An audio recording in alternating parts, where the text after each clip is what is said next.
Praise the lord. దేవుని నామం స్తోత్రం కలుగును గాక. మన ప్రభు అయిన యేసుక్రీస్తు పరిశుద్ధమైన నామములో మీ అందరికీ నా వందనము చెల్లించుకుంటూ ఉన్నాను. బాగున్నారా? అందరూ బాగుండాలని చెప్పి నేను ప్రతిదినము ప్రార్థన చేస్తూనే ఉన్నాను. అందరూ బాగుంటారు. యేసయ్య కృపలో మన ప్రభు అయిన యేసుక్రీస్తు యొక్క కృపలో మనం అందరము బాగానే ఉంటాము నేను నమ్ముచూ ఉన్నాను. మరి అనేక మంది నేను పెడుతున్న వీడియోలు చూస్తూ ఉన్నారు, అనేక మంది చూస్తూ ఉన్నారు. నేను నమ్ముచున్నాను అనేక మంది ఆశీర్వదింపబడుతున్నారు. వీడియోలు చూస్తున్నారని చెప్పి, వింటున్నారని చెప్పి, ఆ ప్రకారం నడుచుకుంటున్నారని చెప్పి నేను నమ్ముచున్నాను. అలాగే ఆశీర్వదింపబడుతున్నారని నేను నమ్ముచున్నాను. మరి మీరు ఎవరికన్నా కానీ ప్రేయర్ రిక్వెస్ట్ ఏమైనా ఉన్నట్లయితే మీరు కామెంట్ బాక్స్లో కామెంట్ మీరు చేసినట్లయితే ఆ కామెంట్లను చూసుకొని మీకు ప్రత్యేకంగా నేను ప్రార్థన చేస్తాను. మీ జీవితంలో దేవాది దేవుడు గొప్ప కార్యములు జరిపిస్తారు. నేను విశ్వాసంతో ప్రార్థన చేస్తున్నాను. మీరు కూడా విశ్వాసంతో ప్రార్థన చేయండి. నా నిమిత్తం కూడా మీరు ప్రార్థనలు చేయండి. దేవాది దేవుడు మనకు తోడుగా నీడగా ఉండి మనల్ని నడిపిస్తూ ఉంటాడు. హల్లెలూయా. దేవుని నామమునకు స్తోత్రం కలుగును గాక.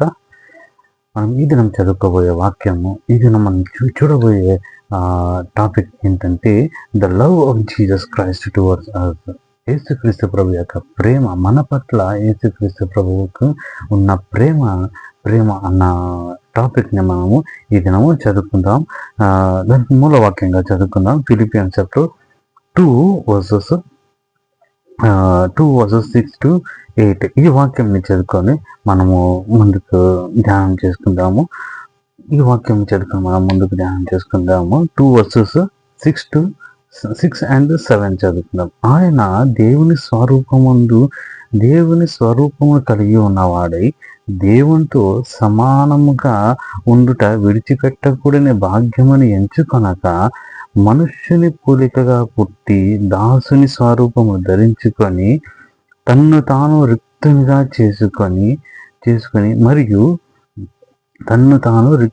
చేసుకొనెను.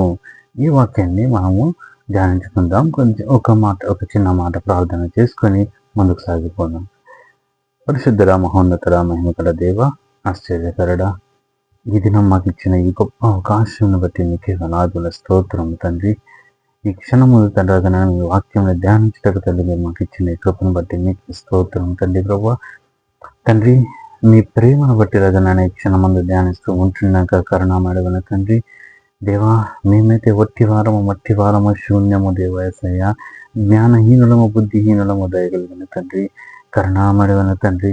ప్రభా, ఈ సమయాన్ని రజనైనా మీ సన్నిధానం రజనైనా అప్పచెప్పుకుంటున్నాము తండ్రి.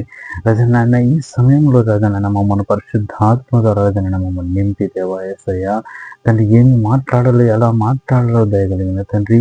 నీవే రజనైనా నా నోటిని వాడుకొని దయగలిగిన తండ్రి. నీ బిడ్డలతో మాట్లాడమని నీ సన్నిధానంలో వేడుకుంటూ ఉన్నాను దయగలిగిన తండ్రి. ప్రభా, నీవే నన్ను వాడుకుని నీ బిడ్డలతో మాట్లాడండి సార్. నీకే వందనాలు స్తోత్రములు తండ్రి. ప్రభా, నీ బిడ్డలకు కూడా తండ్రి వినగలిగిన చెవులను, అర్థం చేసుకోగలిగిన మనస్సును నజరేయుడైన యేసుక్రీస్తు పరిశుద్ధమైన నామములో తెరవమని నీ సన్నిధానంలో వేడుకుంటున్నాను తండ్రి. నీ ప్రేమ నిరజనైనా మేము ధ్యానం చేసుకున్నటకు, అందులో ఉన్న మాధుర్యను మేము ధ్యానం చేసుకున్నటకు మాకు కృపనివ్వమని నీ సన్నిధానంలో వేడుకుంటూ దేవ, ఆది నుంచి అంతవరకు సమస్తం నీ చేతికి అప్పచెప్పుకుంటూ అతి పరిశుద్ధుడైన నజరేయుడైన యేసుక్రీస్తు పరిశుద్ధమైన నామములో బ్రతిమలాడి అడిగి వేడుకొని పొందినాము తండ్రి. ఆమేన్, ఆమేన్, ఆమేన్. చూసుకుందాం మనము ఫిలిపియన్స్ చాప్టర్ 2 verses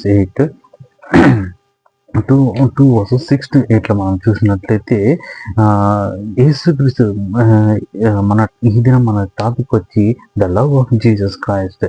మన పట్ల యేసుక్రీస్తు ప్రభుకున్న ప్రేమ,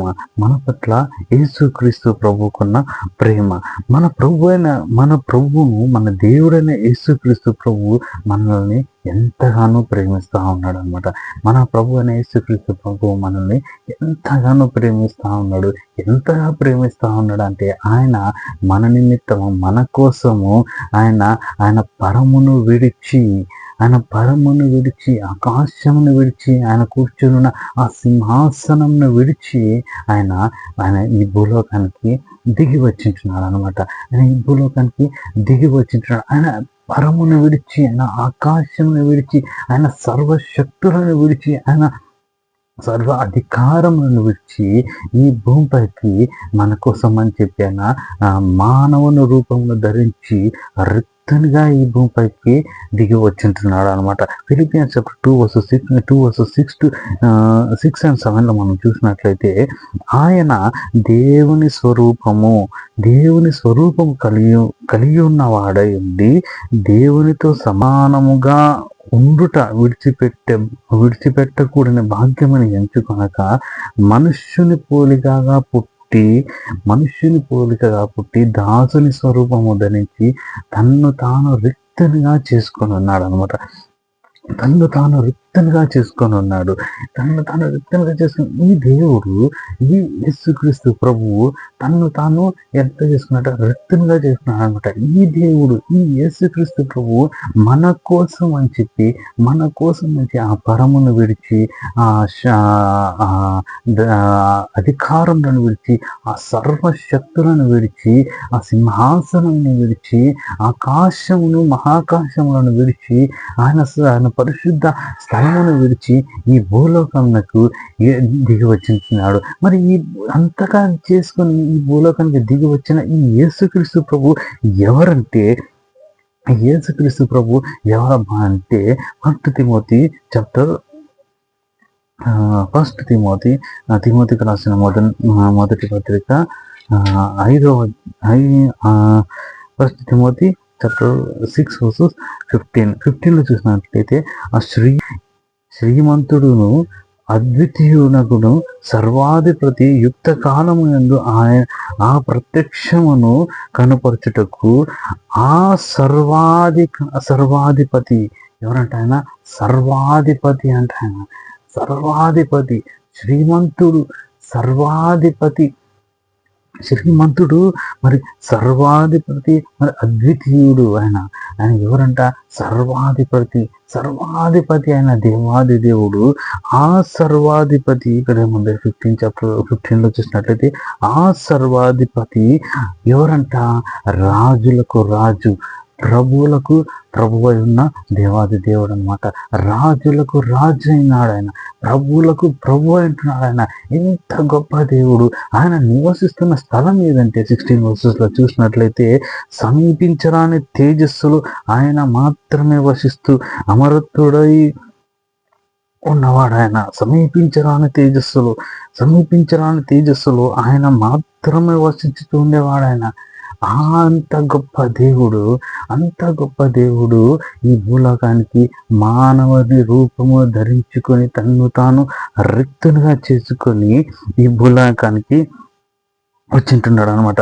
ఈ భూలోకానికి వచ్చింటున్నాడంట. మరి ఆయన ఈ భూలోకానికి ఎందుకు వచ్చింటున్నాడు? ఆయన ఏం పని కోసం వచ్చింటున్నాడు ఆయన అంటే మనలని ఆయన రాజ్యంలోనికి చేర్చుకోవడానికి, మనలని ఆయన ఎంతగానో ఇష్టంతో సృజించుకున్నాడు. మనల్ని ఆయన ఎంతగా ఇష్టంతో ఏర్పరచుకున్నాడు తన చేతితో. ఈ సృష్టిని ఈ సృష్టిని చూసినట్లయితే సకల సృష్టిని, భూమిని, ఆకాశంలోని, మరి సముద్రం, సమస్తమని, జంతువులని, సమస్తమని ఆయన నోటి మాటతో సృజించిన దేవాది దేవుడు. కానీ మనల్ని ఎంతగా ప్రేమించుంటున్నాడంటే, మనల్ని ఎంతగా ఆయన కోరుకున్నాడంటే ఆయన స్వహస్తముతో, హల్లెలూయా, ఆయన స్వహస్తంతో, ఆయన సొంత చేతులతో మనల్ని ఏం చేసుకున్నాడంటే ఆయన నిర్మించుకున్నాడంట. మన సొంత చేతులతో ఆయన నిర్మించుకున్నాడంట మనల్ని. ఈ సమస్త సృష్టిలో చూసినట్లయితే ప్రతి ఒక్కటి ఆది కాండంలో మనం చూసినట్లయితే ప్రతి ఒక్కదాన్ని ఆయన నోటి మాటతో సృజించినట్టున్నాడు. కానీ మనుషులమైన మనలను అయితే ఆయన సొంత చేతులతో ఆయనకు కావలసినట్లుగా ఆయన చూసుకోవడానికి అందంగా ఉండేలా, ఆయన చూసుకోవడానికి ముద్దుగా ఉండేలా, అందంగా ఉండేలా మనల్ని సిద్ధపరచుకున్నాడు అనమాట. ఎందుకంటే మనల్ని ఆయన రాజ్యంలో ఉంచుకోవడానికి, మనల్ని ఆయన రాజ్యంలో చేర్చుకోవడానికి, మనల్ని ఆయన రాజ్యంతో ఆయనతో పాటు ఉండి మనము జీవించడానికి అనమాట. మరి ఆ రాజ్యం ఎప్పటి వరకు ఉంటుందంటే ఆ రాజ్యము శాశ్వత కాలంగా ఉండే రాజ్యం అనమాట. అవును, ఈ భూలోకంలో అనేక మంది రాజులు ఉన్నారు. ఈ భూలోకంలో అనేక మంది రాజులు ఉండిపోయింటున్నారు. అనేక మంది ఉండిపోయింటున్నారు. సంవత్సరాల క్రితం చూసినట్టయితే అనేక మంది రాజులు ఉన్నారు. దేశాలను ఏలింటున్నారు, దేశాల మీద ఏలుబడి చేసింటున్నారు, రాష్ట్రాల మీద ఏలుబడి చేసింటున్నారు, ఖండాల మీద ఏలుబడి చేసింటున్నారు. కానీ వారి రాజ్యం ఎప్పటి వరకు ఉన్నదంటే వారు బ్రతికి ఉన్నంత కాలం వరకే ఉన్నదన్నమాట. అది రాజ్యం వారు బ్రతికి ఉన్నంత కాలం వరకే ఆ రాజ్యం ఉన్నది. వారు ఎప్పుడైతే చనిపోయింటున్నారో వారి రాజ్యం కూడా అది పోయింటున్నది అన్నమాట. వారు ఎప్పుడైతే చనిపోయింటున్నారో వారి రాజ్యం కూడా పోయింటున్నది అనమాట. వారు కేవలము దేశాల మీద రాజ్యం ఏలిన వారు, రాష్ట్రాల మీద రాజ్యం ఏలిన వారు, లేదా ఖండాల మీద రాజ్యం ఏలిన వారు ఉంటున్నారు. కానీ మనం చూసే ఈ రాజు ఎవరంటే దేశాల మీదనే కాదు, రాష్ట్రాల మీదనే కాదు, దేశాల మీదనే కాదు, సకల భూమిపై అధిపతి చేసే దేవాదేవుడు, భూమిపై రాజ్యం ఏలిన దేవాదేవుడు, భూమిపై మాత్రమే కాదు సర్వ సృష్టిపై ఆయన రాజ్యం చేసే దేవాది దేవుడు. సామ్స్ చాప్టర్ 145:13 చూసినట్లయితే మనము ఆయన రాజ్యం ఏంటంటే శాశ్వతమైన రాజ్యం అంట. దేవాదేవుడు రాజ్యం శాశ్వతమైన రాజ్యం. ఈ భూలోకంలో ఉండిపోయిన వారి రాజ్యం ఎప్పటి వరకు ఉన్నదంటే వారు బ్రతికి వాళ్ళు ఉన్నంత వరకే ఉన్నది. వారు ఎప్పుడైతే చనిపోయింటున్నారో వారి రాజ్యము పోయింటున్నారు అన్నమాట. కానీ మనం చూసే ఈ రాజ్యం ఎప్పటి వరకు ఉంటుందంటే అది శాశ్వత కాలం వరకు అనమాట. దానికి ఎండ్ లేదు, ఆ పరిపాలనకి ఎండ్ లేదనమాట. నీ రాజ్యము శాశ్వత కాలము, నీ రాజ్యపు పరిపాలన తరతరముల వరకు నిలుచును అని చెప్పి చూస్తా ఉన్నాం. రాజ్యం ఆ రాజ్యానికి మనం చేర్చుకోవాలన్నది దేవాది దేవుని చిత్తం అనమాట. ఆ రాజ్యంలోనికి మనం చేర్చుకోవాలన్నది దేవాది దేవుని చిత్తం అంటున్నది అనమాట. ఆ రాజ్యంలో మనం చేర్చుకొని ఏం చేస్తాడంటే ఆ రాజ్యంలో మనకి అని ఏమిస్తాడంట, అధికారములు ఇస్తాడంట, గొప్పతనాన్ని ఇస్తాడంట, అధికారములను గొప్పతనం ఇచ్చే దేవాది దేవుడు అంటున్నాడు అనమాట. ఆ రాజ్యంలో మనల్ని దేవాది దేవుడు యేసుక్రీస్తు ప్రభు మనల్ని ఆ రాజ్యంలోకి చేర్చుకోవాలని ఎంతో ఇష్టంతో, ఎంతో ప్రేమతో, ఎంతో స్వహస్తంతో చేసుకొని ఉన్నాడు అనమాట. కానీ ఇంతగా స్వహస్తంతో చేసుకొని ఉన్న మనల్ని చేర్చుకోవాలని చెప్పి ఇప్పుడు ఆయనని భూమిపైకి ఎందుకు రావాల్సి వస్తుంది? ఆయన భూమిపైకి ఎందుకు రావాల్సి వచ్చిందని అంటే, ఎందుకంటే ఆయన మనల్ని తన స్వహస్తంతో స్వరూపంలో మనం చేసుకొని ఉన్నప్పుడు మానవులైన మనము ఏం చేస్తున్నామంటే పాపాలు చేసి, అతిక్రమములు చేసి, ఆయన ఆజ్ఞలకు వ్యతిరేకంగా కార్యములు చేసి మనం ఏం చేస్తున్నామంటే మనము ఆయన సన్నిధి నుంచి తొలగిపోయి మనము పాపానికి అప్పచెప్పుకున్నాం అన్నమాట. మనం పాపానికి అప్పచెప్పుకున్నాం, మనం సాతాను చేతికి అప్పచెప్పుకున్నాం అనమాట. ఇప్పుడు మనము సాతాను చేతికి అప్పచెప్పుకున్నాం కాబట్టి దేవుడు ఏం చేస్తున్నాడంటే మనము ఆ సాతాను చేతిలో నుంచి మనము విడిపింపబడాలి. కాబట్టి ఆది కాలం నుంచి మనం చూసినట్లయితే అనేక మంది దేవుడు ఏం చేస్తుంటాడు, తన ప్రజలను కాపాడుకోవడానికి కోసం అని చెప్పి, తన ప్రజలను రక్షించుకోవడానికి కోసం అని చెప్పి అనేక మందిని లీడర్స్ని పంపించుంటున్నాడు. అనేక మందిని నాయకులను పంపించుంటున్నాడు తన ప్రజల దగ్గరికి. అనేక మంది ప్రవక్తలను పంపించుంటున్నాడు తన ప్రజల దగ్గరికి. ఇప్పుడు ఈ కాలంలో చూసినట్టయితే మనము సంఘ కాపరులను పంపిస్తున్నాడు, అనేక మంది విశ్వాసులను పంపిస్తూ ఉన్నాడు అనమాట. ప్రతి ఒక్క ప్రజల దగ్గరికి మాట్లాడడానికి అనేక మంది విశ్వాసులు పంపిస్తూ ఉన్నాడు. వాళ్ళ మనసు మార్చాలి, వాళ్ళ హృదయాన్ని మార్చాలని చెప్పి పంపిస్తూ ఉన్నాడు అనమాట. ఆయన కూడా ఏం చేస్తున్నారంటే మనుషులు మారటం లేదు, తమ స్వభావం మార్చుకోవడం లేదు, తమ స్థితిని మార్చుకోవడం లేదు. కాబట్టి దేవాది దేవుడు ఏం చేస్తుంటున్నాడంటే వారి పాపములు క్షమించబడాలంటే ఒక పరిశుద్ధమైన రక్తము చిందింపబడాలి. మనుషుల పాపము క్షమించబడాలంటే ఒక పరిశుద్ధమైన రక్తము చిందింపబడాలి. ఆ పరిశుద్ధమైన రక్తము ఎక్కడ ఉందంటే నా దగ్గరే ఉంది. కాబట్టి నేనే వెళ్తాను, నేనే వెళ్ళి నా రక్తాన్ని అక్కడ చిందించి వారిని కాపాడుకుంటాను అని చెప్పి ఆ యేసుక్రీస్తు ప్రభు ఏం చేస్తుంటున్నాడంటే తను ఉండే స్థానంని విడిచిపెట్టి, తను ఉండే స్థలంని విడిచిపెట్టి, తను ఉండే ఆ మహిమ గల ప్రదేశాన్ని విడిచిపెట్టి ఈ భూలోకానికి రక్తునిగా దిగి వచ్చింటున్నాడు. ఈ భూలోకానికి రక్తునిగా దిగి వచ్చింటున్నాడు.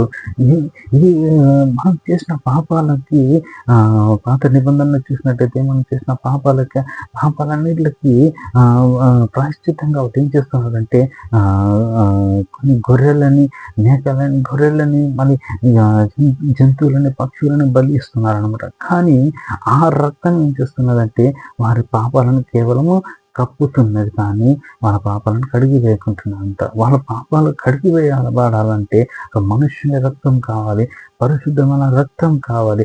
కాబట్టి ఆ యేసుక్రీస్తు ప్రభు పరమును దిగి వచ్చి ఆ రక్తాన్ని కాల్చడానికి కోసం అని చెప్పి దిగి వచ్చింటున్నాడు అనమాట. ఈ భూమిపైకి దిగి వచ్చి ఆయన ఏం చేసింటాడంటే తన స్వరక్తాన్ని ధారపోసి మనల్ని ఆ రక్తం ద్వారా కొని ఉన్నాడు. హల్లెలూయా. మనల్ని ఆ రక్తం ద్వారా కొని ఉన్నాడు అనమాట. ఎందుకనగా మనం ఏం చేసినామంటే సాతానికి బానిసగా చేసేసినాం, పాపానికి బానిసలుగా చేసేసినాం అనమాట. ఇప్పుడు దాంట్లో నుంచి మనం విడిపించుకోవాలంటే ఆయన వెల చెల్లించాలన్నమాట. ఆయన వెల చెల్లించి విడిపించుకోవాలన్నమాట. వెల చెల్లించి మనల్ని విడిపించుకోవాలి కాబట్టి ఆయనని స్వయంగా వచ్చి తన రక్తాన్ని వెలగా చెల్లించి మనల్ని ఆ పాపం నుంచి విడిపించుకున్నాడు అనమాట. ఎంత గొప్ప ప్రేమ అండి, ఎంత గొప్ప ప్రేమ దేవాది ఉంది, ఎంత గొప్ప ప్రేమ యేసుక్రీస్తు ప్రభువుది, ఎంత గొప్ప ప్రేమ. ఈ దినము దేవాదేవుడు పిలుస్తున్నాడు. మిమ్మల్ని కూడా ఆ రాజ్యంలోనికి చేర్చుకోవాలని దేవాదేవుడు ఎంతగానో ఆశపడుతున్నాడు. కాబట్టి మిమ్మల్ని కూడా ఈ దినము ఆ దేవాది దేవుడు పిలుస్తా ఉన్నాడు. నీ మనసు మార్చుకుంటావా ఈరోజు? నీ హృదయం మార్చుకుంటావా ఈరోజు? ఆ దేవాది దేవుని యేసుక్రీస్తు ప్రభువుని సొంత రక్షకునిగా అంగీకరిస్తావా ఈరోజు? నీవు అంగీకరించినట్లయితే నీవు కూడా ఆ రాజ్యంలో చేరుకోవడానికి నీవు కూడా అర్హుడు అవుతావు. నీవు ఈ దినం యేసుక్రీస్తు ప్రభువుని నమ్ముకున్నట్లయితే, యేసుక్రీస్తు ప్రభువుని నీవు నమ్మినట్లయితే, ఆయనని నీవు విశ్వసించినట్లయితే, ఆయనని నీ సొంత రక్షకుడని నీవు నమ్మినట్లయితే ఆ దేవాది దేవుడు నీకోసం ఎదురు చూస్తూ ఉన్నాడు. నీవు నమ్మితే చాలు ఆయన దేవాదేవుడు నీ వద్దకు వస్తాడు. నీవు నమ్మితే చాలు దేవాదేవుడు నీ వద్దకు వస్తాడు. కొద్ది రోజుల క్రితం ఉన్న జీవితంలో జరిగిన ఒక సంఘటన ఏంటంటే, ఒక వ్యక్తి పనిచేసే దగ్గర ఒక వ్యక్తి చూడగా ఆయనకి మొత్తం గాయములు కలిగి ఉన్నాయి. మరి చేతులకి, కాళ్ళకు మొత్తం గాయములు కలిగి ఉన్నాయి. ఆయన గాయములు అంటే ఆయనకు అది ఏందో డిసీజ్ ఉందన్నమాట. ఆయనకి ఏందో అది రోగం ఉందన్నమాట. రోగం ఉంది. కాళ్ళకు మొత్తం కట్లు కట్టున్నారు, చేతులకు మొత్తం కట్లు కట్టున్నారు. ఆయన లేచి నడిచే శక్తి లేదు. కింద ప్రాక్కుంటూ వెళ్తా ఉన్నాడు.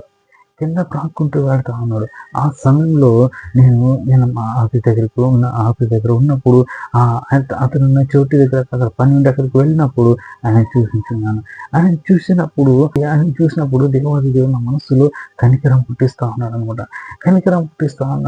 ఒకవైపు దేవుని ఆత్మ నాతో మాట్లాడుతుంది ఏంటంటే, ఆయన దగ్గరికి వెళ్ళి ఆయనతో మాట్లాడు అని, ఆయన దగ్గరికి వెళ్ళి ఆయనతో మాట్లాడు అని చెప్పి దేవుని ఆత్మ నాతో మాట్లాడుతూ ఉంటున్నాగా, తెలియపరుస్తూ ఉంటున్నాగా, నాతో మాట్లాడుతుంటున్నాగా చాలాసేపు నేను అక్కడికి వెళ్ళడానికి సంకోచిస్తున్నాను. అందరూ చుట్టూరు అందరూ ఉన్నారు, కానీ ఆయన మాత్రం అక్కడ కూర్చొని, ఆయన మాత్రం అక్కడ వస్తూ ఉన్నాడు అనమాట. నడచడానికి శక్తి లేదు, నిలబడడానికి శక్తి లేదు. చేతులు కింద పెట్టుకుని చేతిలో సపోర్ట్ పెట్టి దమ్ముకుంటూ వస్తూ ఉన్నాడు. ఆయన జారుకుంటూ వస్తూ ఉన్నాడు. ఆయన అటువంటి సమయాన్ని చూసినప్పుడు దేవాది దేవుడు మనసులో మాట్లాడుతున్నాడు. నువ్వు వెళ్ళి ఆయనతో మాట్లాడు అని చెప్పి దేవాదేవుడు నాతో మాట్లాడుతూ ఉన్నాడు అనమాట. దేవాదేవుడు అదే నా మొత్తం మాట్లాడుతూ ఉన్నాడు. కానీ అతనికి నిర్ణయం చేసించున్నానంటే పోయింటున్నాను ఆయన దగ్గరికి చూసింటున్నాను. కానీ ఆయనకి ఏం మాట్లాడాలో నాకు తెలియటం లేదు. ఎలా మాట్లాడాలో తెలియటం లేదు. కానీ దేవాది దేవుడు ఆయనకున్న రోగం నాకేందో చెప్పలేదు, కానీ ఆయనకున్న నా స్థితి, ఆ పరిస్థితి ఏందో నాకేందో చెప్పలేదు, కానీ ఆయన ఎందుకు అట్లున్నాడో చెప్పలేదు. నాకు ఏది కాలేదు, కానీ నాకు నా మనసులో ఒకటి ఉంచుతున్నాడు. ఏంటంటే ఆయన మానసికంగా ఎంతో బాధపడుతున్నాడు, మానసికంగా ఎంతో బాధపడుతున్నాడు అని చెప్పి. నాకు తెలిసి ఎవరు లేరు ఆయనకి అని చెప్పి, ఎవరు లేరు ఆయనకి. మానసికంగా ఎంతో బాధపడుతున్నాడు, ఆరోగ్యంతో ఎంతో అలవాడుతున్నాడు. ఆయన సహాయం చేసేవారు ఎవరు లేరు, ఆయన చూసుకునేవాడు ఎవరు లేరు, తిండి పెట్టేవారు ఎవరు లేరు. ఆయనకి ఆయన దగ్గరకు వెళ్ళగా ఎంతో వాసన కొడతా ఉంది, ఆయన దగ్గర ఎంతో వాసన కొడతా ఉంది అన్నమాట. ఆయన మీదంతా ఈగలు ముసురుతూ ఉన్నాయి, ఎంతో వాసన కొడతా ఉంది అన్నమాట. కానీ దేవాది దేవుడు ఏమంటున్నాడంటే, ఆయన దగ్గరికి ఆయనతో మాట్లాడు, ఆయనతో మాట్లాడు అని అన్నాడు. సరే అని చెప్పి నేను ఆయన దగ్గరికి పోయినాను. ఆయన వెనుక చూస్తా ఉన్నప్పుడు దేవాదేవుడు ఏం చేస్తున్నాడంటే, ఆయనతో ప్రార్థన చేయన్నప్పుడు నేను ఆయనతో అదే అడిగించున్నాను. నీకు ప్రార్థన చేయాలనిపిస్తుంది, నాకు ప్రార్థన చేసేనా అని అడిగించున్నాను. అడగగానే ఆయన ఏమంటున్నాడు, తల ఎత్తడానికి కూడా శక్తి లేదు ఆయనకి, తల ఎత్తి నాకెళ్ళి చూడడానికి కూడా శక్తి లేదు ఆయనకి. నేను ప్రక్కన నిలబడుకున్న నా తల ఎత్తి నాకెళ్ళి చూడడానికి కూడా శక్తి లేదు ఆయనకి. నేను నీకోసం ప్రార్థన చేసానా అని అంటే, చేయమని చెప్పింటున్నప్పుడు ఆయన తల మీద ప్రార్థన చేస్తూ నన్ను నిల్చుండి ప్రార్థన చేస్తా ఉన్నాను. దేవుని ఆత్మ చెప్తా ఉంది ఆయన తల మీద చేయి పెట్టామని చెప్పి. తల మీద చేయి పెట్టినాను, ప్రార్థన చేస్తా ఉన్నాను రోడ్డు మీద. అక్కడ కళ్ళు మూసుకున్నాను, కళ్ళు తెరిస్తే అందరు నాకు కంటికి కనిపిస్తారని చెప్పి నేను కూడా కళ్ళు మూసుకొని ఆయన కోసం ప్రార్థన చేసి అయిపోయిన వెంటనే ఆ వ్యక్తి ఏమంటున్నాడంటే, అయ్యా నీ కాడ నా బైబిల్ ఉంటే నాకు తెచ్చివ్వవా అని అడుగుతున్నాడు. సరే నేను తెచ్చిస్తాను బైబిల్, నువ్వు ఎక్కడ ఉంటావు అంటే, నేను ఎక్కడుండే, నాకు ఎక్కడ ఉండడానికి చోటు లేదు, నేను ఇక్కడే ఉంటాను నీ మూలలో అని అన్నాడు. అంటే సరే నేను బైబుల్ తెచ్చిస్తాను, నేను నీకోసం ప్రార్థన చేస్తాను, నువ్వు కూడా ప్రార్థన చేసుకుంటూ ఉండు అని అన్నాను. ఆయన అన్యుడు, ఆయనకు ప్రార్థన చేయడం ఎలాగో తెలియదు. నువ్వు కూడా ప్రార్థన చేసుకుంటూ ఉండు, నేను రేపు బైబుల్ తెచ్చిస్తాను నీకు అని చెప్పాను. సరే అని అన్నాడు. మరుసటి రోజు ఇంటికి వచ్చింటున్నాను, బైబుల్ తీసుకున్నాను. ఇంట్లోకి దుప్పటి ఉంటే దుప్పటి తీసుకున్నాను, పోయినాను. ఆయన దగ్గరికి వెళ్ళాలంటే ఏదో భయం, ఏదో టెన్షన్ అవుతుంది.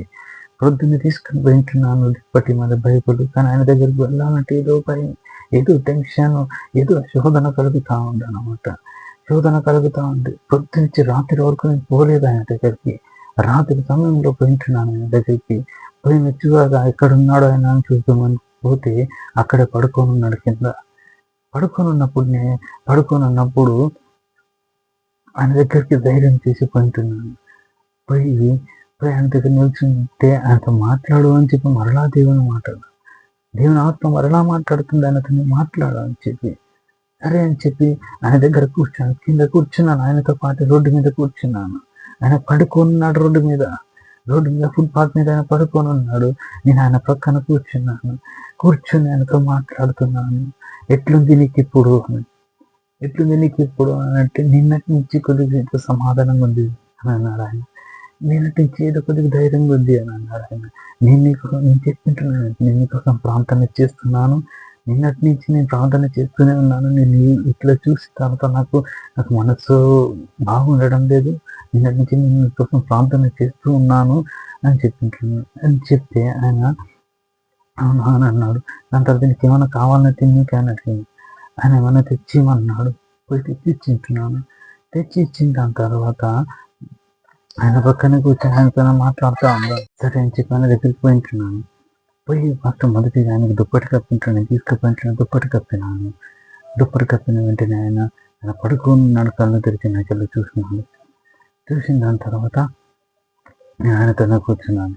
ఏమన్నా తిన్నావా అని అడిగితే తినలేదు అన్నాడు. ఏమన్నా తెచ్చివా అని అడిగితే తెచ్చివా అని అన్నాడు. తీసుకొని వచ్చి ఆయనకి ఇచ్చింటున్నాను. ఆయన అప్పటికి తెచ్చి ఇచ్చింటున్నాడు. దాని తర్వాత దేవుని ఆత్మ చెప్తుంది ఆయనతో కూర్చొని మాట్లాడు అని చెప్పి. సరే అని చెప్పి ఆయనతో కూర్చున్నాను, ఆయనతో మాట్లాడుతూ ఉన్నాను. ఆయన నేనేమీ అడగలేదు, నీ పరిస్థితి ఎందుకు ఇట్లా ఉంది, నీ పరిస్థితి ఎందుకు ఇట్లా ఉంది? నీకు ఏం రోగం వచ్చింది? ఏం జరుగుతుంది? ఏమి కూడా నేను అడగలేదు. ఆయనను చూస్తూ ఉంటే ఎంతో బాధ కలుగుతా ఉంది. నాకేమో ఒకటి అనిపిస్తా ఉంది. ఆయన చూడడానికి చూసేవారు ఎవరు లేరు. ఆయనను పట్టించుకునేవారు ఎవరు లేరు. ఆయన బాగున్నావా అని అడిగేవారు ఎవరు లేరు. కాబట్టి ఆయన ఇలా ఉన్నాడు. ఇలా ఉన్న స్థితిలో ఆయన మానసికంగా ఎంతగా నలిగిపోతుంటాడు, కుమిలిపోతుంటాడు అన్న అన్న మనస్సు అన్న ఆలోచన నాకు కలుగుతూ ఉన్నది. కాబట్టి ఆయన పక్కన కూర్చున్నాను. ఆయన పక్కన కూర్చొని ఆయనతో మాట్లాడుతాను. ఏం బాధపడకు, నేను నీకోసం ప్రార్థన చేస్తున్నాను. నిన్నటి నుంచి నీకోసం ప్రార్థన చేస్తూనే ఉన్నాను. నీకు దేవుడు స్వస్థత పరుస్తాడు. యేసుక్రీస్తు ప్రభు నీకు స్వస్థత పరుస్తాడు. ఏ దేవుడు లేడు. ఆ దేవుడు యేసుక్రీస్తు ప్రభు ఒక్కడే దేవుడు. ఆయనని నీకు స్వస్థత పరుస్తాడు. నేను నీకోసం ప్రార్థన చేస్తున్నాను. నువ్వు కూడా ప్రార్థన చేసుకో. యేసుక్రీస్తు ప్రభు ప్రార్థన చేసుకుని స్వస్థతనిస్తాడు అని చెప్పి అనేక మాటలు చెప్తుంటున్నాను. ఆయన పాపంలో నువ్వు ఏమన్నా పాపంలో చేసినావేమో, అందుకు నీ పరిస్థితి వచ్చిందేమో, నువ్వు జ్ఞాపకం చేసుకో. ఆ యేసుక్రీస్తు ప్రభు దగ్గర ఒప్పుకో. ఆయన క్షమిస్తాడు నిన్ను అని చెప్పి చెప్తుంటున్నాను. ఆయన నిజంగా ఏదన్నా పాపం చేసి ఉంటాను, నేను అందుకే వచ్చింది ఇలా అని అన్నాడు. నేను ఏం పర్వాలేదు, కానీ నువ్వు దేవుని దగ్గర ఒప్పుకో, యేసుక్రీస్తు ప్రభు దగ్గర ఒప్పుకో, ఆయన క్షమిస్తాడు అని చెప్పి యేసయ్య ప్రేమ గురించి ఆయనకి చెప్తుంటున్నాను. యేసయ్య చేసిన త్యాగం గురించి ఆయనకి చెప్తుంటున్నాను. యేసయ్య ఆయన ఎంతగా ప్రేమిస్తున్నాడు అన్న మాటల గురించి తను చెప్తుంటున్నాను. ఆయన విన్నాడు. తర్వాత అడిగింటాను, నేను ఎలా ప్రార్థన చేసుకోవాలన్నా మా దీంట్లో అయితే ఏమేమో పదాలు పలికేటి ఉంటాయి, కానీ యేసుక్రీస్తుకు ఎలా ప్రార్థన చేసుకోవాలి అని అడిగితే, ఏమీ లేదు, నీ తండ్రితో నువ్వు ఎట్లా నాతో నువ్వు ఎట్లా మాట్లాడుతున్నావు అలా మాట్లాడుకో యేసుక్రీస్తు ప్రభుతోటి. యేసుక్రీస్తు ప్రభు నువ్వు ఎట్లా మాట్లాడినా నీతో వింటాడు, స్వస్థతనిస్తాడు అని చెప్పిన. సరే అన్నా అన్నాడు. మరి బైబుల్ అడిగినావు కదా, ఇచ్చానా అంటే, చదువుకుంటా పో, మాకంటే పనులుండి మేము చేసుకుంటూ ఉన్నాం, కానీ నువ్వైతే చదువుకుంటా ఉండి పనులు చేసుకుని చదువుకుంటావు. దీని ద్వారా దేవుడు నీతో మాట్లాడతాడు, యేసయ్య నీతో మాట్లాడతాడని చెప్పుకుంటున్నాను. సరే అన్న, చదువుకుంటాను అని అన్నాడు. దాని తర్వాత మరలా ప్రార్థన చేసానా నీకు అని అడిగితే, మరలా ప్రార్థన చేయన్నా అని అన్నాడు. దాని తర్వాత ఆయన చేతిని ఆయన తల మీద చేయి పెట్టి ప్రార్థన చేసింటున్నాడు. ఆయన కాళ్ళ మీద చేయి పెట్టి ప్రార్థన చేసింటున్నాడు. కాళ్ళు పట్టుకొని చేతులు పట్టుకొని ప్రార్థన చేసింటున్నాను. ప్రార్థన నేను చేయడమే కాకుండా ఆయనతో కూడా ప్రార్థన చేయించుంటున్నాను. చేయించిన దాని తర్వాత ఆయనకి ఏదో తెలియని సమాధానం, ఏదో తెలియని ప్రశ్న అన్నమాట. చేయించిన దాని తర్వాత కొద్దిసేపు, అర్ధగంట సేపు మాట్లాడినాను ఆయనతోటి. మాట్లాడిన దాని తర్వాత నేను అక్కడి నుంచి వెళ్ళిపోయింటున్నాను. సరే నేను ఇప్పుడు పోతాను, నాకు టైం అయింది, నేను పోతాను, మరలా రేపు వస్తాను నేను ఇక్కడికి అని చెప్పి నేను అక్కడి నుంచి వెళ్ళిపోయింటున్నాను. నేను పోతాను, ఇప్పుడు నాకు టైం అయింది, మళ్ళీ నేను రేపు వస్తాను నేను ఇక్కడికి, రేపు వచ్చి నీతో మళ్ళీ మాట్లాడతాను అని చెప్పి నేను అక్కడి నువ్వు మటుకు ప్రార్థన చేసుకుంటూ ఉండు, నువ్వు ఇక్కడ పడుకొని ఉంటావు కదా, ఒక్కనే ఉంటావు కదా, దేవునితో మాట్లాడుకుంటూ ఉండు, ప్రార్థన చేసుకుంటూ ఉండు, యేసయ్యని పిలుచు, యేసయ్య నీతోనే ఉండడు, నీ పక్కనే ఉండడు, నీ హృదయంలోనే ఉండడు అని చెప్పి ఆయనతో మాట్లాడుకుంటే ధైర్యం చెప్పి వచ్చింటున్నాను అనమాట. అది నేను ఎప్పుడు చెప్పింటున్నాడంటే, నేను ఎప్పుడు ఆయనతో మాట్లాడుతున్నానంటే సాయంత్రము 7:40 గట్ల ఆయనతో మాట్లాడి ముగించుకొని వచ్చేసినాను. 7:40 అట్లా నేను వచ్చేసినాను అనమాట, ఇంటికి వచ్చేసినాను అనమాట. నేను వచ్చేసినాక 7:40 ఆయన వదిలేసి వచ్చేసిన దాని తర్వాత ఆయన పడుకుని కళ్ళు తెరుచుకొని ఆకాశం వైపు చూస్తూ ఉన్నాడంట. ఆ దినం జరిగిన అద్భుతం ఏంటంటే, ఆకాశం వైపు చూస్తూ ఉన్నాడు, పండుకొని ఆకాశం వైపు చూస్తూ ఉన్నాడంట, ఏదో మాట్లాడుకుంటూ ఉన్నాడంట, ప్రార్థన చేసుకుంటూ ఉన్నాడంట. ఆ టైంలో 8:30 దగ్గర ఆయనకు ఒక దర్శనం కనిపిస్తుందంట. 8:30 దగ్గర ఆయనకు ఒక దర్శనం కనిపిస్తుందంట. ఒకవైపు చూడగా చీకటి కనిపిస్తుందంట, మనుషులు కనిపిస్తున్నారు, కానీ ఆదివాసులు ఉన్నట్లుగా కనిపిస్తున్నారంట. మరొక వైపు చూడగా మొత్తం వెలుగు ఉందంట. మొత్తం వెలుగు మళ్ళీ ఈ మేఘములు కమ్ముకుండే, మేఘము కమ్ముకొని ఉండే, అది చూస్తూ ఉన్నాడు అనమాట. ఒకవైపు అది చూస్తూ ఉంటే మరొక వైపు ఆయనకి శబ్దం వినిపిస్తుందంట. అదేమనగా పెద్ద వర్షం పడుతున్న శబ్దం వినిపిస్తూ ఉందంట. వర్షం పడుతున్న శబ్దం వినిపిస్తా ఉందంట. ఆయన తలెత్తి అంతా చూస్తున్నాడు, వర్షం పడుతుందేమో అని చెప్పి. ఇక్కడ వర్షం పడటం లేదు, కానీ పెద్ద వర్షం పడుతున్న శబ్దం వినిపిస్తా ఉంది. ఒకవైపు ఆదివాసులు టైప్ మనుషుడు కనిపిస్తా ఉన్నాడు, అంత చీకట్లో మనుషులు అట్లా కనిపిస్తా ఉన్నాడు. మరొక వైపు వెలుగు, మరి ప్రకాశమైన వెలుగు, మరి మేఘంలు కనిపిస్తా ఉన్నాయి. ఆ ప్రకాశమైన వెలుగులోంచి, ఆ మేఘంలో నుంచి ఒక ఆయన గొర్రె పిల్లని ఎత్తుకొని ఈయన దగ్గరకు వచ్చినట్ట. హల్లెలూయా! యేసుక్రీస్తు ప్రభువు గొర్రె పిల్లని ఎత్తుకొని ఆయన దగ్గరకు వచ్చింటున్నాడు. ఆయన పడుకొని ఉన్న చోటుకు వచ్చింటున్నాడు. ఆయన దగ్గరకు వచ్చి ఆయన చూస్తా ఉన్నాడంట. అలాగా చూస్తా ఉన్నాడంట. ఆయన దగ్గరకు వచ్చినప్పుడు ఆ యేసుక్రీస్తు ప్రభు ఏమంటున్నాడంట, నువ్వు రా, ఇక్కడి నుంచి రా, వచ్చేసి వెళ్ళిపోదాం అని అంటున్నాడంట.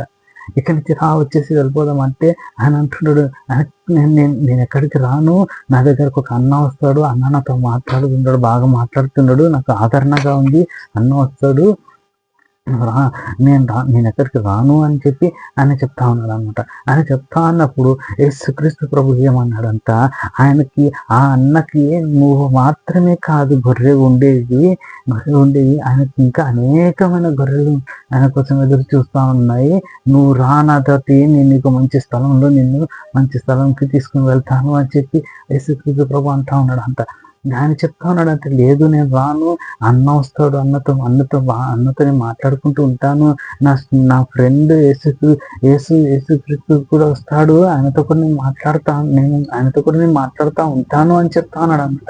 ఆయనకు తెలియటం లేదు ఏంటంటే గొర్రె పిల్లని ఎత్తుకొని వచ్చింది ఆయన యేసుక్రీస్తు ప్రభు ఆయన దగ్గరకు వచ్చింటున్నాడని ఆయనకు తెలియదు.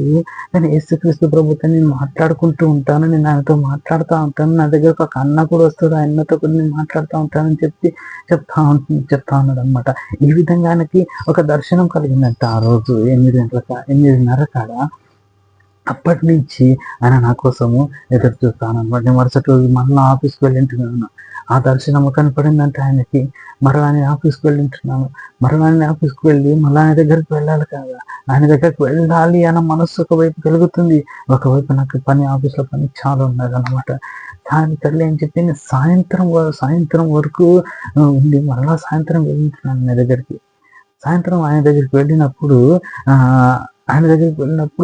మరలా ఆయన పక్కన కూర్చున్నాను. ఆయన పక్కన కూర్చొని చూసాక మొన్నటి దినం కంటే, ఫస్ట్ డే కంటే, సెకండ్ డే కంటే, థర్డ్ డే చాలా ఫ్రెష్గా కనపడుతున్నాడు ఆయన వ్యక్తి. చాలా అంటే చాలా ఫ్రెష్గా కనపడుతున్నాడు ఆయన అడిగింటున్నాడు, ఏమన్నా తిన్నావా, ఏమన్నా తాగినావా అని అడిగితే, లేదు తినలేదు, తాగలేదు అని అంటాడు. దాని తర్వాత ఏమైనా తెచ్చావా అని అడిగితే, సరే అని అన్నాడు. తీసుకొచ్చి ఇచ్చిన దాని తర్వాత నేను ఆయన ప్రక్కనే కూర్చొని నేను ఆయన అడుగుతా ఉన్నాను, ప్రార్థన చేసుకున్నావా అంటే, అన్న ఇట్లా నాకు ఒక బైబిల్ ఇచ్చినాడు నిన్న, అన్న కనపడిందా నీకేమన్నా అని అడిగింది ఆయన కనపడిందా నీకేమన్నానంటే, నేనే నాయన నీకు బైబిల్ ఇచ్చింది అని చెప్పాను నేను ఆయనకి. అంటే అన్నాడు నా దగ్గర కూర్చొని ఒక మాట చెప్పాలి అని, నా దగ్గర కూర్చొని ఒక మాట చెప్పాలి అని అన్నాడు. అనగా నేను అక్కడే పక్కన కూర్చున్నాను. ఆయనకి మాట్లాడడానికి స్వరం గట్టిగా రావటం లేదు, కాబట్టి దగ్గరికి వెళ్ళాను, ఆయన చెవు దగ్గరికి వెళ్ళాను, ఆయన నోటి దగ్గరికి వెళ్ళింటున్నా, చెవు ఆయన దగ్గరికి పెట్టింటున్నాను. పెట్టగా ఆయన చెప్తా ఉన్నాడు, నిన్న నాకు ఇట్లా కనపడిందన్న.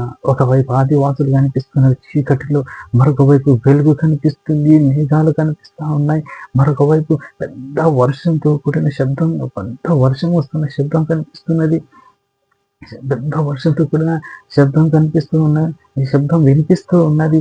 ఆ మేఘంలో నుంచి ఒక ఆయన గొర్రె పిల్లని ఎత్తుకొని వచ్చింది అన్న నా దగ్గరికి.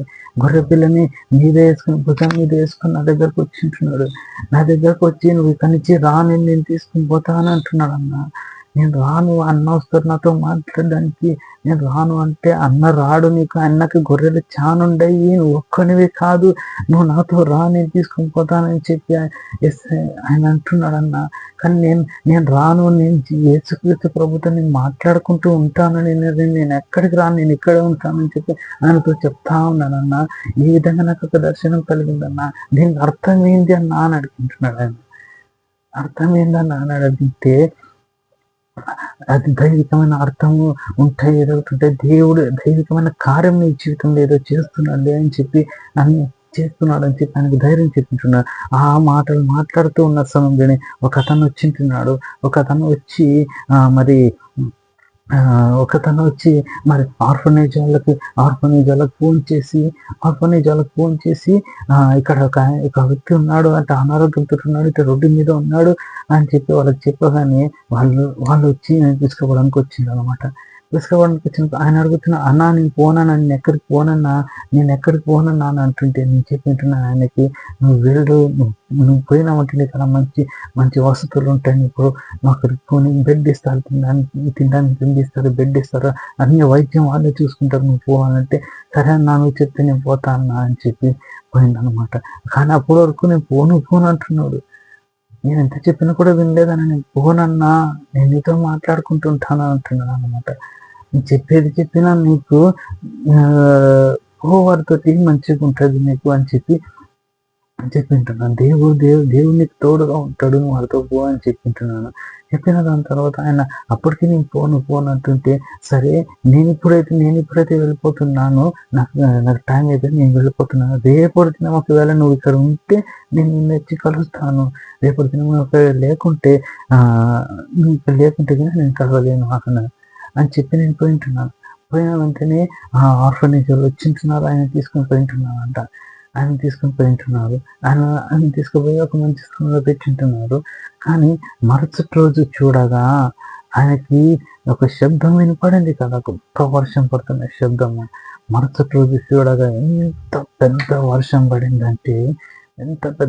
పడిందంటే మధ్యాహ్నం మొదలుకొని రాత్రి వరకు పెద్ద వర్షం. అది పెద్ద వర్షం అన్నమాట. ఎన్నో వారం రోజులు పడాల్సిన వర్షము ఒకే రోజు పడిందన్నట్టు పడిందన్నమాట. అంత పెద్ద వర్షము ఇప్పుడు పడినప్పుడు నేను అనుకుంటూ ఉన్నాను, ఈ వర్షం పడుతుందన్న ఇది ఆయనకు చూపించుంటున్నాడు ఆల్రెడీ దేవుడు ఆల్రెడీ చూపించి ఆ సాక్ష్యం నాతో చెప్పేంత వరకు ఆయన అక్కడ ఉంచి దాని తర్వాత ఆయన తీసుకుని వెళ్ళింటున్నాడు అని చెప్పి దేవాదేవుని ఎంతగానో స్థుతించినాను. చూస్తున్నారా దేవుడు ఎంతగా మనల్ని ప్రేమిస్తా ఉన్నాడు. మనల్ని ఆదరించే వారు ఎవరు లేకున్నాను, మనల్ని ప్రేమించే వారు ఎవరు లేకున్నారు, మనల్ని పట్టించుకునే వారు ఎవరు లేకున్నాడు, మనల్ని చేరదీసేవారు ఎవరు లేకున్నాను. ఆ దేవాది దేవుడు ఎప్పుడు మన కాంక చూస్తూనే ఉంటాడు. ఆ దేవాదేవుడు ఎప్పుడు మనల్ని కోరుకుంటూనే ఉంటాడు. ఆ దేవాదేవుడు ఎప్పుడు మనల్ని ప్రేమిస్తూనే ఉంటాడు అనమాట. ఆ ప్రేమతోనే మనము శిక్ష అనుభవించకూడదని చెప్పి, మన పాతాళానికి వెళ్ళకూడదని చెప్పి ఆ దేవాది దేవుడు ఏం చేసింటున్నాడు అంటే తానే గుంపైకి దిగి వచ్చి తన రక్తాన్ని ధారపోసి మనల్ని పాపం నుంచి విముక్తులుగా చేసింటున్నాడు అంట. మన పాపం నుంచి విముక్తులుగా చేసింటున్నాడు అంట. ఈ దినం నిన్ను కూడా విముక్తిగా చేయాలని దేవుడు ఆశపడుతున్నాడు. ఈ దినం నిన్ను కూడా దేవాదేవుడు విడిపించాలని ఆశపడుతున్నాడు. ఈ దినం దేవుడు నిన్ను కూడా ఆ రాజ్యానికి చేర్చాలని ఆశపడుతూ ఉన్నాడు. ఈ దినం నమ్ముతావా యేసయ్యని, నమ్ముతావా యేసుక్రీస్తు ప్రేమని? ఆ ప్రేమ నేను ఈ దినం పిలుస్తా ఉంది. ఆ ప్రేమ నేను ఈ దినము పిలుస్తా ఉంది. ఈ లోకం శాశ్వతం కాదు, ఏమి కూడా శాశ్వతం కాదు. ఆ యేసుక్రీస్తు ప్రభు, ఆయన మాత్రమే శాశ్వతమైన దేవాదేవుడు. యేసుక్రీస్తు ప్రభు రాజ్యం, ఆ రాజ్యం మాత్రమే శాశ్వతమైన రాజ్యము. ఈ లోకం శాశ్వతం కాదు, ఈ లోకంలో ఉన్నది ఏది కూడా శాశ్వతం కాదు. ఆ రాజ్యమే పరలోక రాజ్యమే, యేసుక్రీస్తు ప్రభు యొక్క రాజ్యమే, యేసుక్రీస్తు ప్రభు యొక్క ఆ ప్రేమని శాశ్వతమైన ప్రేమ. ఆ ప్రేమని నీకు ఇవ్వాలని చెప్పి దేవాది దేవుడు ఆశపడుతున్నాడు. నీ హృదయాన్ని దేవునికి ఇస్తావా? నీ మనస్సుని దేవునికి ఇస్తావా? నీ ప్రతి స్థితిని దేవుని చేతిలో పెడతావా? దేవాది దేవుడు కోరుకుంటున్నాడు, పిలుస్తున్నాడు. దేవుడు నా వద్దకు రా. ఏమేమో చేస్తూ అలసిపోతున్నావా? ఎక్కడెక్కడో తిరిగి అలసిపోతున్నావా? ఏమేమో చేస్తూ అలసిపోతున్నావా? ఎక్కడెక్కడో తిరిగి అలసిపోతుంటున్నావా? ఎక్కడెక్కడో తిరిగి ఏమో భారం కలిగి ఉంటున్నావా? చింత కలిగి ఉంటున్నావా? దుఃఖం కలిగి ఉంటున్నావా? వేదన కలిగి ఉంటున్నావా? చింత చేస్తున్నావా? అసలు ఎవరైనా ప్రేమించడం గురించి బాధపడుతున్నావా? బాధపడద్దు. యేసయ్య నిన్ను ప్రేమిస్తా ఉన్నాడు. యేసయ్య నిన్ను కోరుకుంటా ఉన్నాడు. యేసయ్య నీ వంకనే చూస్తా ఉన్నాడు. అందరి వలె దేవాది దేవుడు నువ్వు అది చేసినావు, ఇది చేసినావు, ఇది చేసినావు, అది చేసినావు, అందుకే నీకు ఈ స్థితి, అందుకే నీకు ఈ పరిస్థితి, అందుకే నువ్వు ఇలా ఉన్నావు, అందుకే నువ్వు అలా ఉన్నావు అని చెప్పి యేసుక్రీస్తు ప్రభు ఎన్నడూ అన్నాడు. ఆ యేసుక్రీస్తు ప్రభు నీ శరీరం కంటే, ఆ యేసుక్రీస్తు ప్రభు నీ పరిస్థితుల కంటే నీ మనస్సు ముఖ్యం. నాకు కూడా అలాగే ఆయనకి ఏం చేసింటున్నాడు, ఏం చేసింటున్నాడు అన్న సంగతి తెలియదు. ఆయనకి ఏమైందో అన్న సంగతి నాకు తెలియదు. ప్రభు ఏమంటున్నాడు అంటే పోయి ఆయనతో మాట్లాడు అని అంటున్నాడు. ప్రేమతో మాట్లాడు అని అంటున్నాడు అనమాట. ఆయన ప్రేమతో మాట్లాడుతుంటే ఆయనకు బాగా వింటున్నాడు కదా. ఆ ప్రేమ దేవుడిచ్చే ప్రేమ, ఆ యేసుక్రీస్తు ప్రభు ప్రేమ నేను కూడా పిలుస్తాను. నీ జీవితం కూడా ఇది దేవునికి అప్పచెప్పుకుంటావా? నీ బ్రతుకులు కూడా దేవునికి అప్పచెప్పుకుంటావా? ఆయన నిన్ను బాగు చేస్తాడు. ఆయన నిన్ను బాగు చేస్తాడు. ఆయన నీకు స్వస్థతనిస్తాడు. ఆయన నీకు విడుదలనిస్తాడు. ఆయన నీకు రక్షణనిస్తాడు. ఆయన నీకు నిత్య జీవం ఇచ్చే దేవాది దేవుడు అంటున్నాడు. ఆయన నమ్ముతావా? ఏదైనా ఆయన దగ్గరకు వస్తావా? ఏదైనా నేను ఆయన దగ్గరికి వచ్చినట్టయితే మనుష్యులు నేను త్రోసివేయచ్చు, కానీ దేవాది దేవుడు ఎన్నడూ నేను త్రోసివేయడు. వాసన కొడుతుండో, కంపు కొడుతుండో, లేదా నీ బ్రతికి ఇట్లా ఉంది, నీ బ్రతికి అలా ఉందని చెప్పి మనుష్యులు విసిగించుకుంటారు, కసురుకుంటారు, త్రోసివేస్తాను, కానీ దేవాది దేవుడు ఎన్నడూ త్రోసివేయడు. నువ్వు ఎట్లున్నావో అట్లే రా నా దగ్గరికి. ఏ పరిస్థితిలో ఉన్నావో అట్లే రా నా దగ్గరికి. ఏ స్థితిలో ఉన్నావో అట్లే రా నా దగ్గరికి అని చెప్పి పిలుస్తా ఉన్నాడు.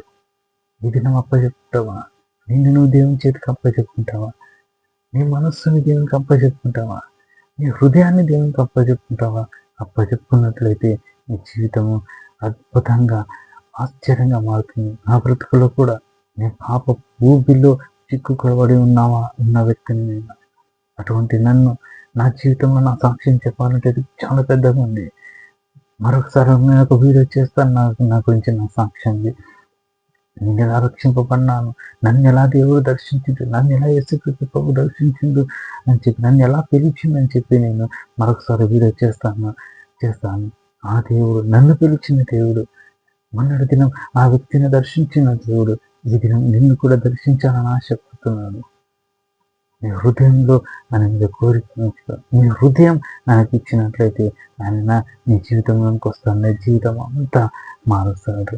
నమ్మినట్లయితే ప్రార్థన చేసుకుందాం. హల్లెలూయా. పరిశుద్ధుడా, మహోన్నతుడా, మహిమ గల తండ్రి, నాయనా ఎంత ప్రేమ తండ్రి నీకు. మా పట్ల ఎంత గొప్ప ప్రేమ రజనాయన నీది. మా కోసం ఎంత గొప్ప ప్రేమ తండ్రి రజనాయన నీది. మా కోసం పరమును విడిచి, రజా సకల శక్తులను విడిచి, అధికారములను విడిచి, మహిమను విడిచి తండ్రి మా కోసం భూమిపైకి దిగి వచ్చిన దేవాది దేవుడు తండ్రి. ఎందుకనగా తండ్రి యేసయ్య, మేము పాపపు ఊబిలో చిక్కుకొని ఉన్నాము. మేము తండ్రి పాపపు తండ్రి లోయలో చిక్కుకొని పడిపోయి ఉన్నాము తండ్రి. మమ్మల్ని లేవనెత్తడానికి కోసం అని చెప్పి, మమ్మల్ని రజనైనా పాపం నుంచి విముక్తులు చేయడానికి కోసం అని చెప్పి, మమ్మల్ని తండ్రి రజనైనా ఆ చీకటి యొక్క బంధకాల నుంచి మాకు విడుదలనిచ్చుట కొరకు తండ్రి మా కోసం తిరిగి వచ్చినందుకు ఏమి స్తోత్రం. మేము రాజనాన్ని చెల్లించవలసిన వెలని దేవాయసయ్య, ఈ స్వరక్తం ఇచ్చి నీవు మా కోసం చెల్లించినందుకు ఏమి వేలాది స్తోత్రం తండ్రి. మమ్మల్ని పాపం నుంచి విముక్తులుగా చేయటకు మీరు దిగి వచ్చినందుకే నీకు వేలాది స్తోత్రం తండ్రి. ప్రభా దేవా, మొన్నటి దినం తండ్రి యేసయ్య ఆ ఒక తండ్రి వ్యక్తిని దర్శించిన విధానంగా తండ్రి యేసయ్య ప్రభా, ఈ దినం తండ్రి రజనాన్ని ఈ ప్రోగ్రాం ఎంతమంది అయితే చూస్తున్నారు, ఎంతమంది గుండెలైతే హృదయాలైతే నలిగిపోయింటున్నాయో, ఎంతమంది తండ్రి మనస్సులైతే రజన నలిగిపోయింటున్నాయో, ఎంతమంది జీవితాలు పతనంగా అయిపోయింటున్నాయో తండ్రి ప్రభా, ఎంతమంది బ్రతుకులతో నాశనం అయిపోయింటున్నాయో దేవా యేసయ్య. దేవా దర్శించండి ప్రభా, అట్టి వారందరినీ దర్శించండి ప్రభా. ప్రభా, నీ చిత్తం నేను మిమ్మల్ని ప్రేమించాలని, నీ చిత్తం నేను తెలుసుకోవాలని, నీ చిత్తం నీ చిత్తానుసారంగా జీవించాలని దేవాయసయ్య. ప్రభా, ఈ ప్రోగ్రాం చూస్తున్న ప్రతి ఒక్కొక్కరిని మీరు తాకండి, ప్రతి ఒక్కొక్కరిని మీరు దర్శించండి, ప్రతి ఒక్కొక్కరిని మీరు ముట్టండి ప్రభా. రజనైనా ప్రతి ఒక్కొక్కరిని రజనైనా వారి జీవితాలను మార్చమని మీ సన్నిధానం బ్రతిమలాడుకుంటున్నాను తండ్రి. స్తోత్రం తండ్రి. పరిశుద్ధ ప్రార్థన విన్నట్లు చేస్తూ తండ్రి. ప్రోగ్రాం చూస్తున్న ప్రతి ఒక్కరిని మీరు దీవించండి, ఆశీర్వదించండి ప్రభా. వాళ్ళ జీవితాలను మార్చమని, ఎవరెవరైతే రగనైనా క్షణము రగన తమ జీవితాన్ని మీకు అప్పచెప్పుకున్నారో దేవసాయం వారి జీవితంలో మార్చమని రగన నేను సంగ్రామం ప్రతిమలాడుకుంటూ సమస్తాన్ని మీ చేతికి అప్పచెప్పుకుంటూ స్తుతి ఘనత మహిమ మీకు మాత్రమే చెల్లించుకుంటూ అతి పరిశుద్ధమైన నజరుడని ఇస్తున్నాము అడిగి వేడుకుంటున్నాము తండ్రి. ఆమేన్, ఆమేన్, ఆమేన్. స్తోత్రం. హల్లెలూయా. మరి ఇంతవరకు చెప్పిన వాక్యము మరి నా ఈ జీవితంలో జరిగిన సాక్ష్యము మీరు వింటున్నారు కాబట్టి నా జీవితంలోనే కాదు మీ జీవితంలో కూడా ఆ విధంగా జరుగుతుంది. మిమ్మల్ని కూడా దేవుడు దర్శిస్తాడు, మిమ్మల్ని కూడా దేవుడు మీకు కూడా దేవుడు కనపడతాడు, మిమ్మల్ని కూడా దేవుడు దర్శిస్తాడు. మీరు కూడా దేవునితో మాట్లాడుతూ ఉండండి, ప్రార్థన చేసుకుంటూ ఉండండి. అనేక మంది అంటుంటారు దేవుడు ఎక్కడున్నాడు, దేవుడు కనపడడు, దేవుడు ఎక్కడున్నాడు, దేవుడు కనపడడు అని చెప్పి. కనపడతాడు దేవుడు, కనపడతాడు దేవుడు. ఆ వాక్య భాగంలో శుద్ధ హృదయం కలిగిన వార్ధంగా దేవుని చూసేది. మనస్సుని హృదయం శుద్ధంగా ఉంచుకో, ప్రార్థన చేసుకో, విశ్వాసంతో ఆశతో ఇష్టంతో ప్రార్థన చేసుకో. దేవాదేవుడు ఖచ్చితంగా నిన్ను దర్శిస్తాడు, దేవాదేవుడు ఖచ్చితంగా నీకు కనపడతాడు, బ్రతుకు మారుస్తాడు. హల్లెలూయా. నమ్మినట్లయితే ఈ దినం మొదలుకొని ప్రార్థన ప్రారంభించి నీ హృదయాన్ని దేవుని చేతికి అప్పచెప్పు. దాని తర్వాత నీ జీవితం ఎలా మారుతుందో నీవే గ్రహించగలుగుతావు. కొద్ది మాటలని దేవుడు దీవించుగాక. ఆమేన్. హల్లెలూయా.